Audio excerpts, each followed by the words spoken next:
En 1980... Non, je vous donnerai pas la date exacte parce que je ne souhaite pas donner mon âge. Hein. Les femmes ne donnent jamais leur âge. Eh bien, j'avais 12 ans à l'époque. Oui, j'ai eu 12 ans à l'époque. Oui.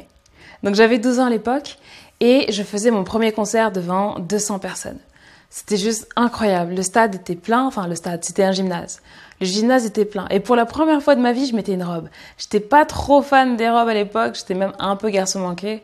On va dire que tout le monde m'appelait Claude et ça me suffisait amplement. Donc j'arrive, j'avais ma petite robe et tout. Et j'étais tellement pas fille que j'avais pas de chaussures parce que j'avais jamais mis de talons de ma vie et je voulais pas en mettre. Donc j'avais pas de chaussures. Et ma cousine m'a prêté quand même sa robe. Donc j'ai mis une petite robe en velours très courte. Donc j'étais déjà un peu gênée, j'étais pas à l'aise. Et en plus de ça, j'ai voulu me rajouter un challenge de fou. Je me suis posée sur le piano droit, que ça. Et je me pose sur le piano. Et la musique commence, les rideaux s'ouvrent.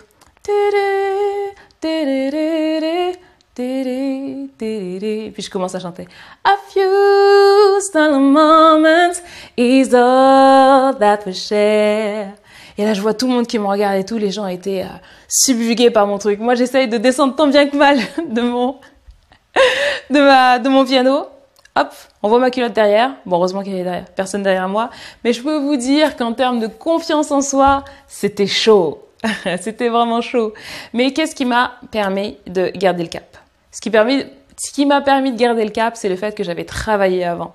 J'avais travaillé cette chanson avec mon coach vocal qui m'a vraiment aidée. Et ce qui fait que même si au niveau du corps, j'étais pas encore en phase avec ma féminité naissante, j'étais pas encore en phase avec mon nouveau corps, j'avais confiance en moi au niveau de la voix parce que j'avais vraiment travaillé ça. Et l'idée, c'est ça, c'est que ce qui joue parfois énormément dans les discours, c'est votre voix. Est-ce que vous êtes sûr de vous? Est-ce que vous savez où vous allez aller? En plus du discours, lorsque vous faites un discours, lorsque vous parlez, lorsque vous émettez des émotions, eh bien, si votre voix déraille et se laisse emporter par les émotions, vous allez avoir l'air de manquer de confiance en vous. Et croyez-moi, ça peut être très difficile. Une fois, j'ai fait un discours à Toastmasters et je parlais de mon accouchement récent, le dernier accouchement, où voilà, c'était compliqué, que j'ai fait une hémorragie interne et que je me retrouve, le médecin me dit, voilà, madame, vous avez fait une hémorragie interne, je vais tout faire pour vous sauver. Et là, mon compagnon était au téléphone et je lui dis, je t'aime. Et je raccroche. Lorsque j'ai raconté cette histoire, c'était très dur pour moi parce que ça faisait 2 mois que j'avais accouché. Donc 2 mois que j'avais accouché et je reprenais tout de suite du service. Donc c'était très éprouvant pour moi, très difficile. Et en même temps, ça a un peu dérouté tout le monde parce que moi, je me suis laissée rentrer dans l'émotion et j'ai presque même failli pleurer en fait. Donc, vous savez, quand vous pleurez comme ça, j'ai pas fait de bêtises, vous avez la voix tremblotante comme ça. C'est exactement ça. C'est que quand vous êtes trop pris au jeu par votre émotion, vous pouvez avoir la voix qui tremble un petit peu. Et ça, il y a des fois, ça peut être intéressant d'utiliser ça. Mais il y a d'autres fois où ça coupe l'effet de votre discours et ça plombe simplement l'ambiance en fait. Donc l'idée, c'est vraiment de travailler sa voix, c'est très important. Parce que c'est ça qui va faire la différence entre vous et un autre.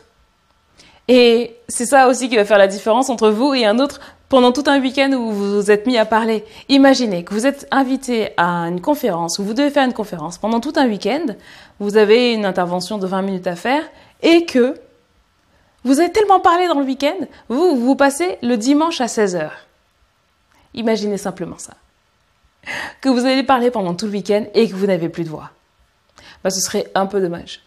Ce serait vraiment dommage pour vous. Ouais. Pour vous éviter ça, il faut travailler votre voix. Toujours rester dans une zone de confort au niveau de sa voix, bosser sa voix pour être au top. C'est pour ça que si vous ne l'avez pas fait, allez vous inscrire dans la formation parce que j'ai vraiment besoin qu'on travaille ça ensemble. J'ai vraiment besoin qu'aujourd'hui, vous puissiez prendre soin de votre voix, pouvoir travailler votre voix. Après, vous pouvez toujours aller voir un coach vocal pour pouvoir perfectionner ou alors contactez-moi si vous en avez besoin. Mais entre-temps, je vais vous donner toutes les clés qui vous permettront de pouvoir travailler votre voix et d'être vraiment opérationnel. D'accord? On fait ça comme ça? Ah, super. Allez, je vous retrouve tout de suite dans la formation et on travaille ça ensemble. Inscrivez-vous. Allez, à tout de suite.